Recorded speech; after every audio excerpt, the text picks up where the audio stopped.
For years I have kept a life list, a list of birds that some people like to keep, like a running scorecard on just how good they're doing. I don't do much competitive bird watching anymore, but I do occasionally see a bird I haven't seen before and dutifully check it off in my old bird book. I was out fishing one warm August day looking for the last couple of coho salmon to put in the freezer for the winter. A nice, slow day on the water is a great place to work out some of life's little puzzles. Why aren't the fish biting? They were yesterday. Why's the boat running so rough? Water in the gas? And what the heck are those little shorebirds flitting around in the waves? I was out at least a half mile from shore, and I kept seeing flocks of small birds. Shorebirds of some kind, I was pretty sure, about 6 inches long and kind of a just plain gray-brown. What really made me sit up and take notice was that they were landing on the water on the tide lines where the currents and wind cause all the leaves and twigs and other assorted flotsam to converge. They would land and whirl around in little circles through the debris while poking around with their bills. Now I was prepared that day. I had my bird book and my brand new high-powered coated lens German-made binoculars, and I deduced, after thumbing through all the pictures, that these were phalaropes. Actually, my old bird book said northern phalaropes, but a newer book identified the birds as red-necked phalaropes.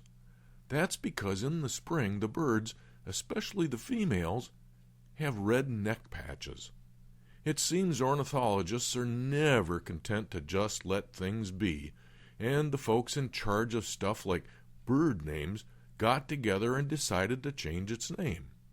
I suppose that makes sense, except for the fall when a lot of birds turn in their fancy breeding plumage for a universal just plain gray or just plain brown. I gotta admit, it's tough keeping up with the name changes, but they didn't change the scientific name, so I could tell both books were talking about the same bird. This phalarope is about 6 inches long, or 6.5 to 8 inches depending on which book you use, which makes it bigger than a bluebird, but smaller than a robin. My book says they're rarely seen on shore during migration. They nest on the Arctic tundra, around Glacier Bay National Park, and on the Yakutat forelands in southeast Alaska. They spend winters on the high seas miles from land, often where converging currents cause nutrient-rich upwellings and concentrated food sources. It has black legs and lobed toes. In flight, it has a white stripe down the middle of each wing. One of my books went on beyond a simple description of the bird and actually went into the life history of the phalarope.